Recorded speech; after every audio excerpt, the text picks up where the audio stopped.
오늘은 성도제일과 관련된 이야기를 해드릴게요. 성도제일이라고 하는 건 이제 부처님께서 깨달음을 얻으신 날이라고 하는 거죠. 그러니까 불교는 두 가지가 중요해요. 하나는 뭐냐면 태어나신 것도 당연히 중요한 거고, 그 다음에 태어나신 거 말고도 이제 깨달음을 얻으셔서 부처님이 되셨으니까, 그래서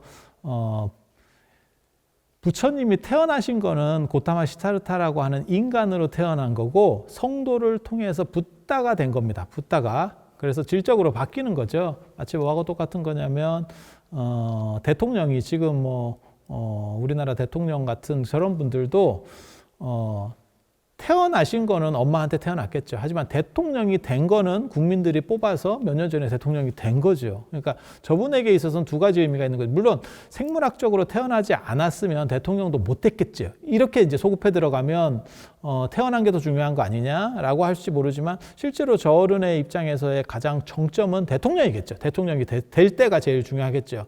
그래서 당신에게 있어서 제일 중요한 게 언제입니까? 그러면 탄생, 그 다음에 대통령이 되는 거. 이렇게 나중에는 말씀을 하시겠죠. 비슷해요, 불교도. 그래서 이 세상에는 기준점들이 약간씩 다릅니다. 예수 같은 경우는 신이라고 이제 그쪽에서는 신으로 얘기를 하기 때문에, 신은 태어날 때부터 죽을 때까지 바뀌면 안 돼요. 완전성이기 때문에. 그래서 기독교 같은 경우는 서기라는 평가를 뭘로 하냐면 예수가 태어나실 때를 가지고 서기라고 하는 거고, 그것도 뭐 설들이 많습니다.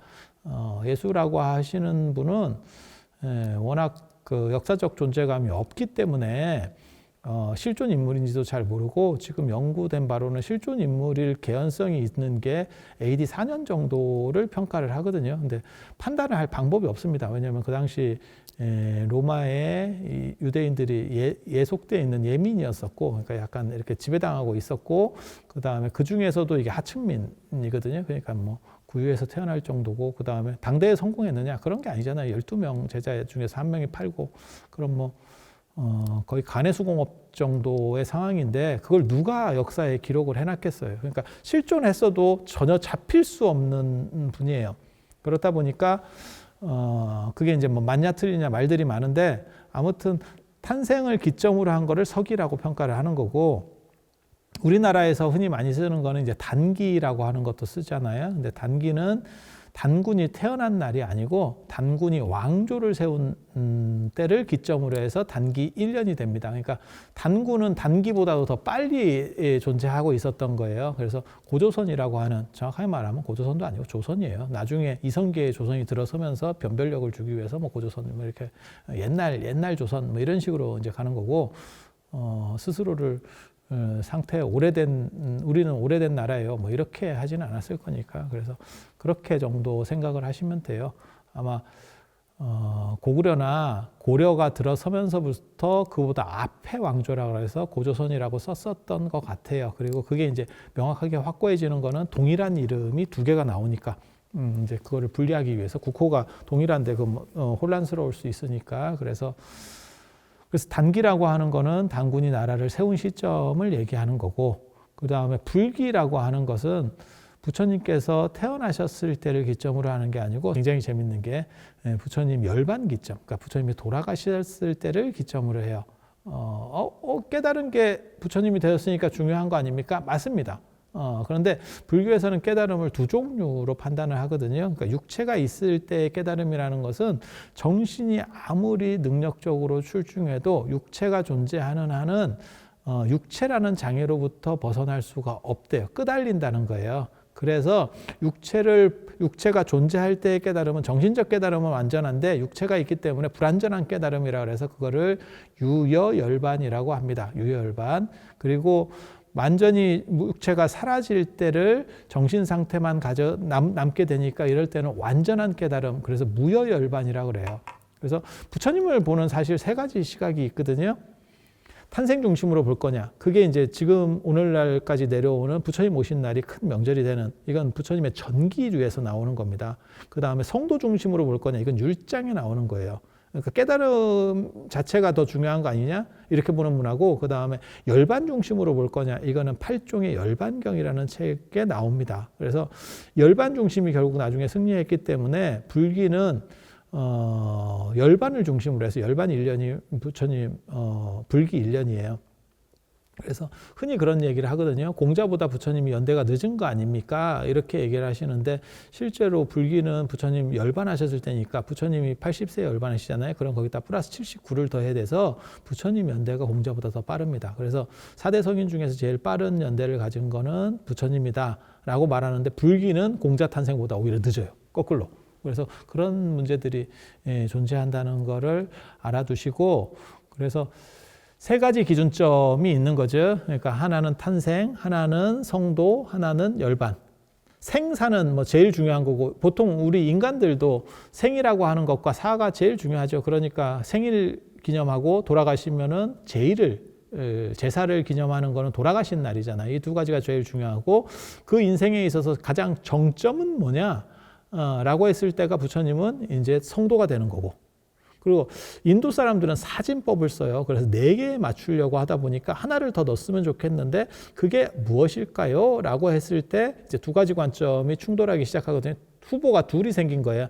그래서 하나는 첫 설법이 중요한 거 아닙니까? 라고 해서 탄생, 열반, 그 다음에 성도, 설법 이렇게 꽂으면 인도의 4대 성지가 되는 거고, 일반 절 달력에서 4대 명절 이러면 이 설법이 들어가는 게 아니고 출가를 해야 무슨 뭐 깨달음도 얻고 열반하시고 하는 거 아니냐라고 하면 출가가 들어가요. 그래서 일반 4대 명절로 꼽힐 때는 이 두 가지는 사실 경쟁했었어요. 그러다가 한쪽에는 인도 문화 쪽에서는 설법으로 남게 되고, 그 다음에 동아시아 전통에서의 4대 명절에서는 이제 출가가 들어오는 거죠. 그래서 부처님 오신 날은 4월 8일, 4월 8일이 되고, 그 다음에 성도제일은 12월 8일, 그 다음에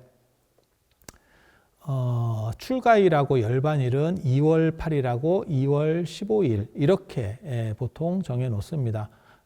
부처님께서 근데 이제 이런 탄생과 열반이라고 이런 4대 명절 이런 것들이 원래부터 딱 날짜가 정해져 있던 것들이 아니에요. 그 정확한 날짜를 사실 잘 모릅니다. 이유는 뭐냐면 부처님에 대해서 그 당시 사람들이 물어봤으면 이런 것들의 날짜를 어느 정도 알 수 있었을 거예요. 그런데 처음에 제자들이 된 사람들은 사실 부처님이 언제 태어나셨는지에 큰 관심이 없었어요. 이게 종교화되면서 부처님이 언제 태어나셨습니다 이런 관심이 있지, 뭐 생각하시면 되냐면 유명한 강사가 있어서 내가 학원을 끊었다고 생각하시면 돼요. 그 학원 선생이 언제 태어나느냐에 대해서 큰 관심이 없어요. 당신이 나에게 무슨 지식을 주느냐에 관심이 있는 거죠. 그래서 초기 불교의 제자들은 부처님이 언제 태어나셨고 언제 깨달으셨고가 아니고, 당신께서 깨달으신 걸 나에게 말씀을 해주시면 그걸 가지고 내가 깨달음을 얻을 수 있다는 데 방점을 찍고 있는 거예요. 그러다 보니까 이런 연대들이, 이런 날짜나 이런 것들이 좀 많이 흔들립니다. 그리고 인도는 또 땅이 넓어요. 땅이 넓어. 그래서 부처님 돌아가시고 한 100년 뒤쯤에 부처님이 이제 너무 위대하니까 종교화되고 약간 신성화되니까 그때부터 이제 그 인간에 대한 관심이 있는 거예요. 부처님 자신에 대한 관심이 사람들이 생기기 시작하는 거예요. 이분은 도대체 어떤 식으로 삶을 사셨지? 이런 관심들이 있지만 그때는 이제 정확한 날짜를 뽑기가 어렵게 됐다는 거. 뭐하고 똑같은 거냐면 우리 주변에도 그런 일들이 있어요. 그러니까는 무슨 조부까지는 몰라도 증조부, 고조부 정도 되면 생일을 모릅니다. 기일은 알 수 있어도 생일을 잘 모릅니다, 집에. 그러면 그분이 태어난 날이 없느냐?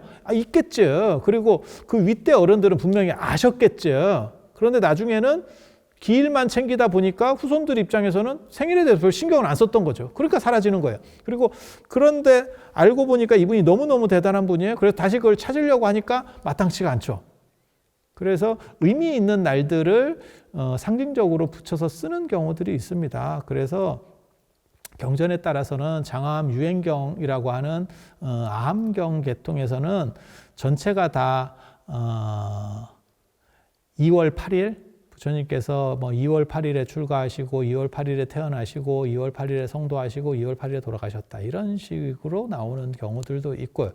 그 다음에 4월 8일 반니원경, 그러니까 열반경 계열입니다. 거기에는 4월 8일로 나오는 경우도 있고 각각이 약간 다르게 나오는 경우도 있고 그래서 사나 팔자 들어가는 숫자가 많이 나옵니다. 그렇게 나오는 이유는 인도는 사진법을 썼었기 때문에. 그래서 부처님께서 4월 8일에 태어나셔서 사성제 8정도를 설하시고 12연기의 가르침이 있고 그 다음에 16대국을 다니시고 80년을 사시다가 84,000법문을 설하시고 뭐 다 이렇게 4하고 8에 대한, 그러니까 4, 8, 12, 16 이렇게 돌아가는 게 그 당시 진법 체계예요. 그래서 거기에 맞춰서 완벽하다. 그러니까 부처님께서 4월 8일에 태어나셨다는 거는 사실은 완벽한 날 태어나셨다 라는 의미예요. 그리고 부처님께 깨달으신 날도 사실은 뭐 그렇게 정확하진 않아요. 그런데 그거를 이제 12월 8일 정도로다가 현재는 보고 있습니다. 그리고 이 깨달음을 얻으실 때 부처님이, 우리는 결과론적으로 보니까 부처님께서 뭐 당연히 깨닫는 거 아니냐라고 할지 모르지만 사실 당신은 그 당시에 깨달으실지 정확하게 판단을 못했습니다. 그래서 부처님이 이제 출가하시고 난 뒤에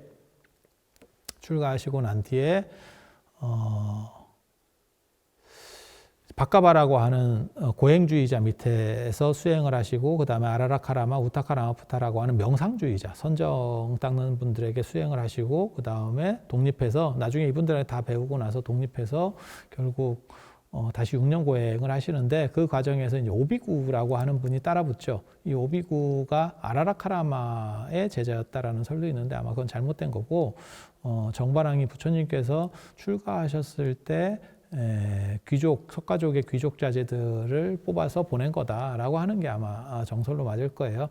그렇게 된 상황에서 그 오비구들하고 수행을 하다가 고행을 하다가 결국 고행만 가지고는 깨달음을 얻을 수 없다라는 자각 끝에 니련서나라에서 목욕을 하시죠.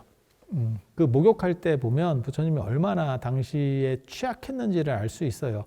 그래서 내가 과연 깨달을 수 있을까에 대해서 생각을 하게 되고, 그 다음에 목욕 끝나고 나서 나무 밑에 가서 앉았는데, 그게 이제 어떻게 보면 가장 불교사에서 얘기하는 뭐랄까 위대한 착각이 벌어지는 거죠. 수자타라고 하는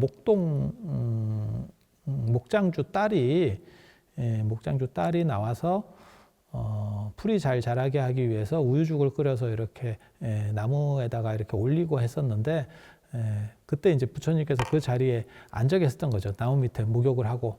그래서 부처님께서 목욕을 하셨다는 거는 그 당시에 이제 고행을 포기했다라고 하는 의미고, 그래서 오비구라고 하는 분들은 저 사람은 수행자로서의 가치가 없다고 해서 떠나게 되고, 부처님이 그 수자타한테 우유죽을 얼마나 드셨는지는 잘 모르겠어요. 한 번이라고 나오지만 실제로는 여러 번 드시면서 체력을 회복한 걸로 추정이 되거든요. 그래서 마지막 이제 수행에 들어가게 되시는데, 그때 처음에는 이제 수자타는 뭐라고 착각을 일으켰냐면, 목신, 나무 신이 현재에서 나타나 있다, 드러나 있다, 이렇게 생각을 했다는 거예요.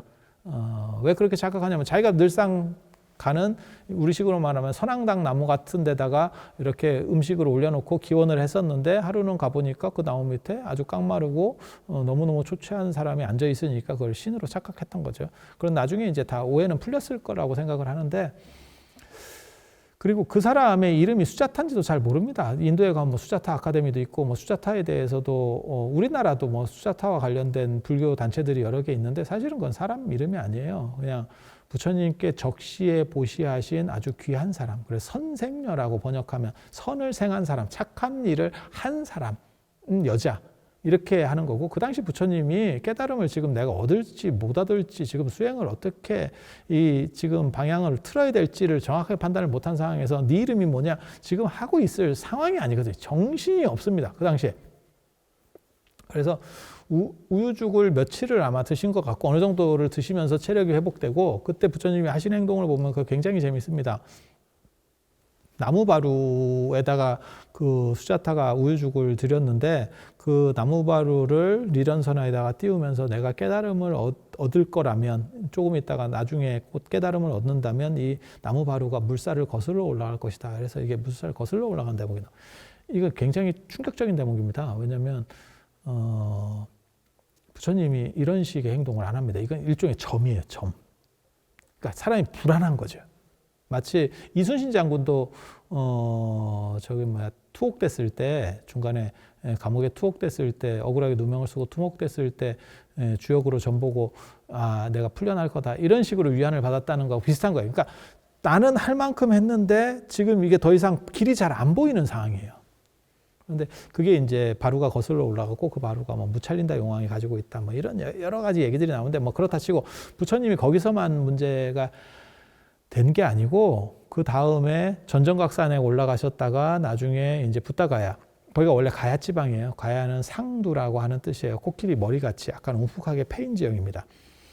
그리고 그걸 본따서 우리나라 고대 국가의 가야도 있고, 지금 가야산 해인사라고 하는 데도 있고, 그 다음에 여기 지금 월정사에 보면 지금 북대가 상두산이거든요. 그래서 상두암 이렇게 할 때 저기도 그런 가야라는 의미예요. 가야라는 의미.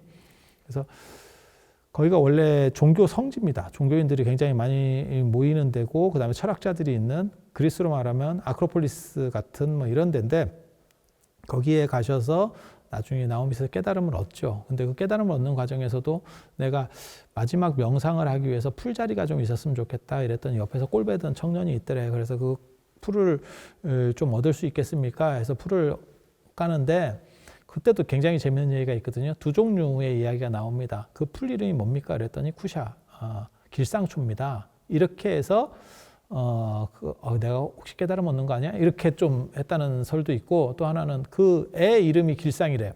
그건 아닌 것 같고, 제가 보기에는 그 사람 이름 물어봤을 상황은 아니거든요. 그래서 길상이 올린 풀, 이래서 길상초다, 이렇게 또 해석하는 경우도 있는데, 아무튼 길상이라는 말만 듣고도 굉장히 기분이 좋아했다는 거예요, 당신께서. 왜냐하면 불안하니까.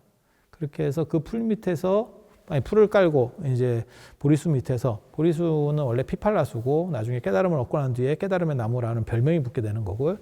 그래서 거기서 동쪽을 보고 내가 깨닫지 못하면 다시 일어나지 않겠다, 죽겠다라는 각오로 해서 깨달음에 도전을 하는 거죠. 그리고 그 도전에서 결국 성공을 언제 하시냐면 새벽에. 그래서 이제 금성을 보고 깨달음을 얻으셨다 하는 거거든요. 요즘은 금성이 없어서 불교 쪽에 깨달은 사람이 잘 안 나올 수도 있어요. 요즘은 LG잖아요. 쓸데없는 얘기 하는 거고. 아무튼 그 금성이 새별이라고 하는 거예요. 나도 무리한 개근지를 하는데 그냥 한번 해봤어요. 이게 샛별, 금성이 궤도 20률이 커가지고 이렇게 옆으로 기울여서 별이 돌기 때문에 새벽에 뜨고 그 다음에 초저녁에 떠요. 그리고 굉장히 밝게 뜨거든요. 그래서 그 샛별을 보고 깨달은 게 아니고 샛별이 뜰 때쯤 깨달음을 얻은 거죠. 자각을 해서. 그리고 그 깨달음이라고 하는 건 연기법이고, 그래서 연을 보아라, 뭐 이런 이야기를 하셨다는 얘기가 있습니다. 그리고 부처님께서 이제 성도제일이라고 하는 거는 부처님께서 깨달음을 얻으신 거를 기념하는 날이거든요. 그래서 12월 8일이라고 하는 거고, 이때 이제 우유죽을 드시고 깨달음을 얻었기 때문에 이때 우유죽 먹는 문화가 있습니다. 선원에서는 12월 1일부터 12월 초하루부터 음력 얘기하는 거예요. 12월 8일까지 가행정진이라고 하는 거래요. 가행정진 아니면 용맹정진 둘 중에 하나를 하는 경우들이 많이 있었습니다. 지금은 요즘 잘 없는데 얼마 전까지도 있었어요. 해인사에서 그래서 뭐 용맹정진하고 뭐 이런 것들이 있거든요. 가행정진은 선원이 보통 한 8시간 정도 정진을 하거든요. 그러니까 참선을 한 8시간 하는데 가행정진이 붙으면 뭐 한 12시간을 한다거나 이렇게. 그러니까 가행은 플러스 알파로 더 많이 라는 의미고, 용맹정진은 잠을 안 자고 하는 겁니다.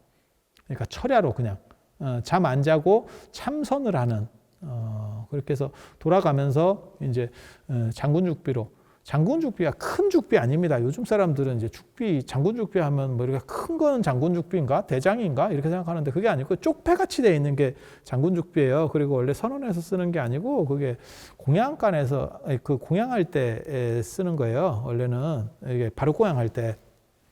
근데 그 장군죽비가 나중에 선원으로 들어가서 경책용으로도 사용이 되거든요. 그래서 전에 상월선언 그 용맹정진할 때 뭐 장군죽비가 수십 개가 깨졌다, 이게 경책하면서 이제 깨지게 되는 거거든요. 왜냐하면 7일 동안 사람이 잠을 안 잔다고 생각하는, 이게 현실적으로 거의 불가능합니다. 그러니까 자기도 모르게 나중에는 자려고 자는 게 아니고 그냥 조금 앉아있다가 깜빡 넘어가는 거예요. 그러면 서로 이제 돌아가면서 경책을 하니까 그렇게 해서 이제 조금씩 이렇게 때리고 해서 각성을, 그렇게 아픈 건 아닙니다. 죽비로 맞는 게 그렇게 아픈 건 아니고 사람을 이제 경책을 해서 각성을 시켜서 환기를 시키고 계속 그 작업을 반복하면서 치료를 하는 거죠. 그래서 굉장히 대단한 열정이고, 일반 신도들하고 같이는 보통 이제 철야 기도를 합니다. 12월 8일 부처님께서 깨달으신 거를 기념하는 철야 기도. 그리고 그 철야 기도 때 수자타가 우유죽 먹고 깨달음을 얻었다는 그러한 이야기 때문에 죽을 주는 문화가 있어요. 그래서 철야 때 중간에 죽을 주는데 그거를 오미죽, 칠보죽이라고 합니다. 오미죽은 5가지 맛이 다 나는 어떻게 보면 제일 좋은 죽, 그러니까는 사찰에서 한턱 내는 거죠, 신도들에게. 지금은 별 그런 게 먹을 게 워낙 풍부해서 별 볼 일이 없지만, 예전에는 그렇게 이제 하나 주는 게 동지 팥죽 먹듯이 큰 이렇게 베푸는 게 되는 거죠. 그래서 11월에 동지 팥죽 먹고 12월에는 요 죽을 먹고, 그걸 이제 오미죽은 5가지 맛이 난다 그래서 오미죽. 그 다음에 칠보죽은 거기다 견과류 같은 걸 넣어가지고, 칠보도 금은, 유리, 자거, 만호, 그 다음에 진주, 금은, 수정, 유리, 자거, 만호, 진주, 이렇게 7가지. 이게 들어간다는 게 아니고 이렇게 귀하고 맛있는 최고의 영양죽이라는 의미예요. 그리고 이 죽을 예전에는 나팔죽이라고 했습니다. 이 이름이 나팔죽이에요. 나팔죽. 이 발음이 좀 웃겨가지고 이게 나중에 잘 안 쓰게 되는데, 우리나라에서는 잘 안 쓰게 되는데, 예전에는 12월 달을 11월을 동짓달이라고 하고 12월을 나벌이라고 했습니다. 나벌. 그게 사냥납자예요. 사냥납자. 주나라 때나 이런 때는 예전 얘기예요. 예전에는 12월이 되면 이제 농사도 다 음력 12월이에요. 그리고 눈이 이렇게 쫙 오거든요. 지금 12월은 양력 12월이니까 눈이 안 오는데, 음력 12월이 되면 이제 눈이 오는 거예요. 그러면 산짐승들이 음식이 끊기고 그 다음에 먹을 게 별로 없으니까 밑으로다가 자꾸 민가 쪽으로 내려오고, 그 다음에 눈이 쌓여 있으니까 발자국이 찍힌다는 거예요. 그래서 사람들이 사냥을 나가는 거죠. 그 발자국을 따라서 사냥을 나가는, 그래서 사냥달이라 그래서 나벌이라 그래요, 12월을. 그러니까 이미 농사는 다 끝났으니까 그냥 곡식은 쌓아놓고 그거 먹는 거고, 간식으로 안 그러면 이제 사냥 재미 삼아서 이제 사냥을 해서 이제 더 보충을 하는 거죠. 그래서 그러니까 그 사냥달이라고 하는데, 그래서 사냥달 8일에 먹는 죽, 그래서 나팔죽이라는 표현을 씁니다. 예전에는 저렇게 그런 식으로 나벌 8일 이런 표현들을 썼었어요. 그래서 12월 8일을 나벌 8일, 그리고 그때 먹는 죽을 나팔죽, 초파일 이런 식으로 하듯이 그게 예전 문화입니다. 그래서 그때 그런 죽을 먹고 정진을 하고, 그 다음에 부처님께서 깨달음을 기념하는 걸 하고, 그리고 한 가지 이제 안타까운 거는 불교적으로 부처님 오신 날로 얼마 전에 석가탄신일이 통일이 됐거든요. 그게 석가탄신일이었던 적도 있고, 그 전에는 석탄절, 불탄절 뭐 이렇게 했었어요. 석가탄신일을 한자로 줄이면 석탄절, 그 다음에 부처님이 탄신하신 날이라 해서 불탄절, 부처님 탄생하신 절, 그 절이라고 하는 게 굉장히 중요한 단어인데, 그게 명절이란 뜻입니다. 그래서 국가적으로도 공휴일도 2가지가 있어요. 개천절, 광복절, 이 절자가 들어간 명절이에요. 그리고 그 절자보다 좀 급이 떨어지는 걸 일이라고 합니다. 그러니까 뭐 3.1절 뭐 이런 것들은 다 절자가 들어가는 거고, 그거는 최고로 중요한 날이고, 그거보다 떨어지는 건 일, 한글날 뭐 이런 게 일 개념이거든요. 일이나 날이나 뭐 그건 같은 거니까, 한자나 한글 차이밖에 없으니까. 그래서 석탄절, 불탄절이라고 쓰는 거를 부처님 오신 날로 바꾼 거는, 물론 그 과도기에 석가탄신일이 있어서 그랬을 거예요. 그거는 조금 떨어지는 개념입니다. 그래서 이게 한자를 좀 아시는 분들은 일하고 절은 레벨이 완전히 달라요. 일하고 절은 레벨이 완전히 달라요. 지금은 사람들이 그 구분을 못 하는데, 예전에 절자는 국가적인 명절, 그거하고 또 한 가지 절이 더 있거든요. 그거는 임금생일이 절이에요. 임금생일이. 그래서 그걸 아직도 지키는 나라가 있어요. 그걸 아직도 지키는 나라. 그게 북한이죠. 그래서 김일성 생일을 태양절, 김정일 생일을 광명성절 이렇게. 그거 굉장히, 그러니까 쟤네는 아직도 그 한자 문화 전통을 알고 있는 거예요. 그리고 진짜 진기한 거는 기독교인들은 이게 한자를 쓰는 분들도 아닌데도 불구하고 성탄절 이렇게. 그래서 저는 성탄절이라는 표현을 안 씁니다. 그냥 크리스마스라고 쓰지 절대 성탄절이라는 표현을 안 써.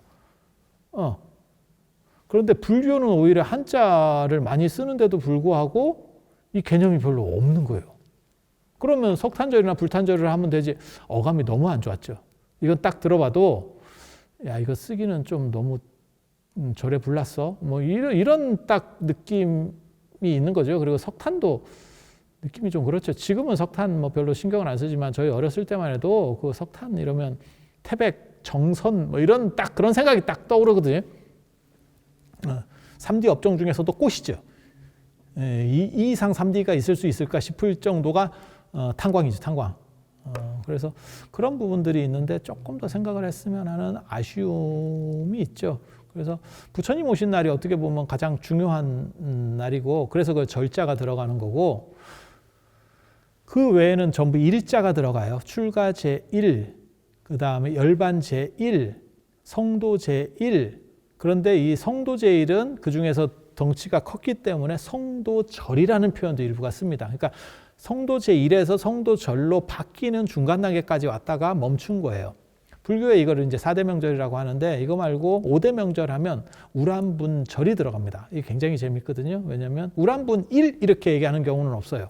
우란분 1이라고 얘기하는 경우는 없고, 우란분절, 그러니까 절자가 들어가는 게 5가지 중에서 부처님 탄생, 그러니까 부처님 모신 날, 그러니까 석탄절, 뭐 불탄절, 그 다음에 성도제일은 반쪽짜리 절이고, 성도제일이라고 많이 쓰지만 성도절이라고도 쓰니까 개인적으로는 성도절이라고 쓰면 더 좋을 것 같아요. 그리고 그 다음에 출가제일, 열반제일, 그 다음에 우란분절, 그러니까 절이 2개가 있고 확실한 절이 있고 반쪽짜리가 하나 있고 이런 정도라고 생각하시면 돼요. 그래서 우란분절은 굉장히 재밌죠. 앞에 있는 4가지 4대 명절은 부처님의 생애랑 관련돼서 가장 중요한 거고, 우란분절은 사실 동아시아에서 조상 천도하는 건데, 그게 절급으로 올라갈 정도로, 그러니까 출가나 열반 이런 것보다도 더 레벨이 높게 올라갈 정도로 이 동아시아에서 지지를 받았다는 걸 알 수 있죠. 그래서 성도제일이라고 하는 것이 부처님의 깨달음을 기리고, 우리도 그렇게 그 정신을 받고 그 다음에 그때라도 한번 수행을 해보겠다라고 하는 정신력을 가지고 철야 기도를 하는 그런 날이라고 보시면 됩니다. 그리고 그거를 예전에는 나벌 8일이라고 했었다. 그래서 나팔일, 성도제일의 또 다른 표현이 나팔이래요. 부처님 오신 날의 또 다른 표현이 초팔일, 이거는 나팔일. 그리고 나배는 사냥한다는 뜻도 있지만 12월이니까 한 해가 끝났다라는 것도 있어요. 그래서 1년, 2년 할 때 우리가 춘추라는 표현도 나이라는 뜻을, 나이나 역사라는 뜻으로도 쓰거든요. 춘추가 어떻게 되세요? 라고 할 때. 그래서 나비라고 하는 것도 1년 해의 의미가 있어요. 연의 의미가 있어요. 연의 의미가, 해, 년의 의미가 있어요. 그래서 절에서 사실 그 표현을 아직도 씁니다. 그래서 범납이 어떻게 되세요? 하랍이 어떻게 되세요? 그러니까 범납, 하랍은 같은 표현이거든요. 그러니까 범납이라고 하는 거는 출가한 지 몇 년 됐습니까? 라고 할 때 그 납이 그 납자가 들어가는 거예요. 그게 굉장히 재밌어요. 하랍이라고 하는 건 한걸 예전에 기준으로 범납을 기산했기 때문에 하랍이라는 표현들이 있고요. 그래서 이런 문화들이 다양하게 녹아 있는데, 지금은 이런 것들을 조금 사람들이 잘 모르고 오히려 위축되는 것 같아서 조금 안타까운 점들이 있습니다. 그런데 불교 시절에는, 불교가 잘 나가던 시절에는 사실 이 나팔죽 문화가 굉장히 큰 문화였었어요. 근데 이게 조선시대가 들어서면서 나팔죽을 주기가 좀 어려워요. 왜냐하면 산속에 절이 있으니까 누가 와서 이걸 같이 철야를 한다는 것도 쉬운 일이 아니고, 도심 사찰들이 있을 때는 이게 동지팥죽 먹듯이 했다는 거예요. 기록을 보면 동지팥죽 먹듯이 전체를 그냥 요즘도 동지팥죽을 길에서 나눠주는 데도 있거든요. 지금 뭐 올해 같은 경우는 당연히 없겠지만 그렇게 문화재전 같이 만들었었던 때까지도 있었어요. 근데 지금은 이제 많이 사라지게 되는 거고, 우리나라에서 그 문화가 사라지는 거는 아무래도 12월 한겨울에 산에 있는 절에 와서 철야를 한다는 것도 그 당시 교통이나 이런 걸로 쉽지 않았고, 그리고 그걸 어떻게 처리를 할 수가 있겠어요. 그러다 보니까 점점 절 안에서만 조금 하던 문화로 사라지면서 지금은 거의 잊혀진 문화가 됐죠. 근데 지금이라도 이런 것들을, 지금은 이제 많이 도시화가 되고 접근성이 용이해졌으니까 이런 것들을 다시 재발굴하고 문화사업 같은 것도 만들어내고 할 필요성이 있다고 생각합니다. 그래서 부처님께서 성도하신 날만이라도 그것을 기리고 그렇게 닮아가려고 하는 그 마음이 어떻게 보면 모든 나쁜 것들을 물리치고 좋은 것을 증장하는, 그리고 실제로 선원 스님들은 그때 가행정진이나 용맹정진을 해서 부처님의 정신을 본받고 자기도 그렇게 닮아가려고 하는 그 자체가 굉장히 귀하다는 생각을 하거든요. 그래서 그런 정신으로 하루라도 살고 재개할 수 있으면 꼭 절에 안 오더라도 그것은 충분히 부처님 성도제의를, 그 다음에 성도절을 기리는 의미라고 생각을 합니다. 그래서 여러분들께서 그런 생각들을 잘 가지고 재개하는 날로 삼으면 몸과 마음을 바로 잡고 그 다음에